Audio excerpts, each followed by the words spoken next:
हे hi everyone. Hopefully आप सारे लोग बहुत ही अच्छे होंगे। हेयर आई एम तमन्ना पाल। आज का जो हमारा टॉपिक होने वाला है वो है कंसिस्टेंसी। कंसिस्टेंसी मतलब निरंतरता। देखो दोस्तों, सबसे पहले तो हमको ये समझना होगा कि किसी भी काम को करना क्यों इम्पोर्टेंट है, ये हमारे लिए क्यों ज़रूरी है, तभी हम किसी काम को कंसिस्टेंट कर पाएंगे, राइट। अब देखो दोस्तों, अगर हमको किसी भी स्किल में मास्टरी करनी है तो कंसिस्टेंसी मेन की होती है।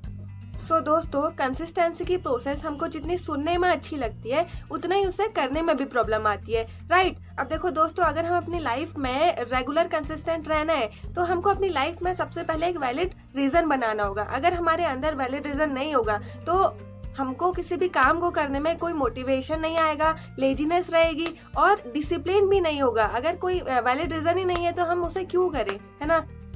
दोस्तों, वैलिड रीजन का मतलब जिस काम को आप एक्चुअल में कर पाए। मतलब क्या, अगर आप मॉर्निंग में आपकी जो हैबिट है वो 8 बजे की उठने की है, लेकिन अगर आप उसे एकदम से 4 बजे की हैबिट में कन्वर्ट करोगे तो बहुत बहुत मुश्किल है, इम्पॉसिबल तो नहीं है। लेकिन अगर आप एकदम से ऐसा करोगे तो आपकी शायद से हेल्थ में कुछ इश्यू क्रिएट हो जाए या फिर बहुत मुश्किल हो सकता है। अगर आप उसे धीरे धीरे कन्वर्ट करेंगे, धीरे धीरे 6 बजे की हैबिट में कन्वर्ट करेंगे, फिर आप 5 बजे की हैबिट में कन्वर्ट करो, फिर वो धीरे धीरे कंसिस्टेंट वे में हो जाएगा। So friends, give yourself realistic target, don't take unrealistic target and avoid overthinking, just do it। Virat Kohli कहते हैं कि कंसिस्टेंसी इज बोरिंग, बट इसी कंसिस्टेंसी की हैबिट ने उनको इंडियन क्रिकेट टीम का कैप्टन बनाया है।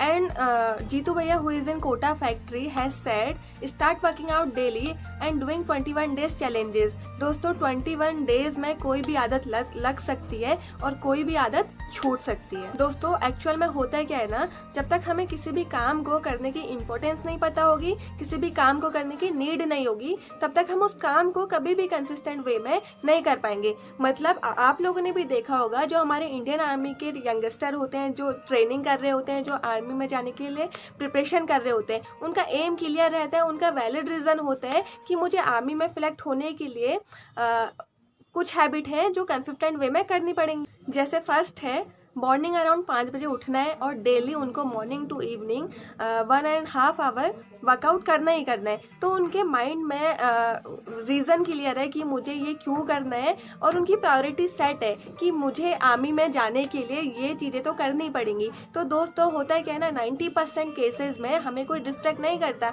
हम खुद से डिस्ट्रैक्ट होते हैं। इफ़ यू रियली वांटेड तो डिस्ट्रैक्शन नाम की कोई चीज़ ही नहीं होगी, राइट।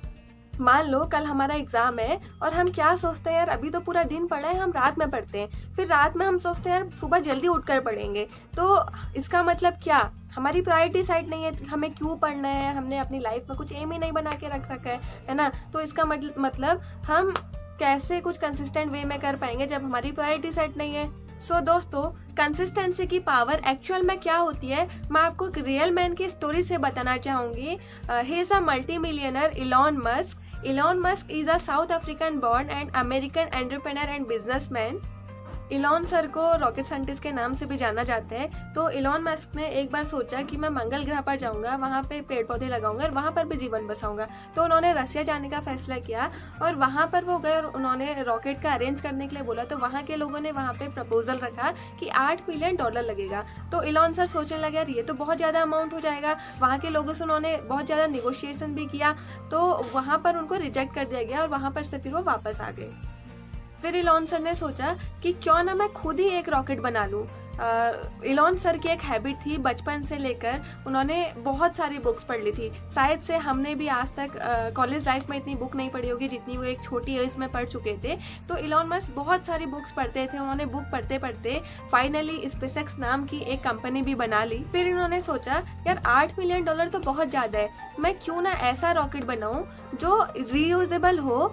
और सबसे बड़ी बात तो ये है ना दोस्तों, उनके पास कोई भी फॉर्मल डिग्री नहीं थी। उन्होंने बुक्स पढ़ते पढ़ते, इंटरनेट खोल कर सारी चीज़ें वहाँ से अपनी नॉलेज कलेक्ट करके, कोई फॉर्मल डिग्री नहीं थी, उन्होंने ये सब, और बाहर से उनके पास कोई सपोर्ट भी नहीं था, कोई गवर्नमेंट की साइड से कोई सपोर्ट नहीं था, और फिर भी उन्होंने रीयूजेबल रॉकेट बनाया। और एक्चुअल में उनका मुद्दा ये नहीं था कि रॉकेट को ऑर्बिट में पहुंचाना है, मुद्दा ये था कि रॉकेट को ऑर्बिट में तो पहुंचाना है, लो कॉस्ट में पहुंचाना है और उसको दोबारा से यूज़ करना है।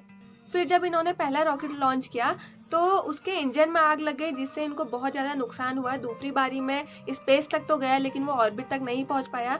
फिर थर्ड बारी में स्पेस में जाते ही वो ऑफ रूट हो गया। फिर दोस्तों इनका जो पैसा था वो लगभग ख़त्म हो चुका था। इनकी जो फंडिंग थी, जो एजेंसीज थी, सारा पैसा ख़त्म हो गया था। नासा से जो कॉन्ट्रैक्ट हुआ था वहाँ का पैसा सब खत्म हो गया था। अब इन्वेस्टर बोले अब सब कुछ खत्म हो गया, अब कुछ नहीं हो सकता। बट इलॉन सर बोले नहीं, मैं एक बार और ट्राई करूंगा। He is a very crazy man and he had a huge risk appetite person. और दोस्तों उन्होंने कर्जा लेकर फोर्थ लॉन्च बहुत सक्सेसफुल, और वो ना केवल सक्सेसफुल हुआ, उनको नासा से $1.5 बिलियन का प्रोजेक्ट भी मिला। अब उनको बोला कि अब आप हमारे लिए काम करो, और नासा और इसरो सरकारी पैसे पर काम करते थे, और इलॉन सर ने बिना सरकारी पैसे के और बिना फॉर्मल डिग्री, बिना कोई सपोर्ट के अपने दम पर रीयूजेबल रॉकेट बनाया।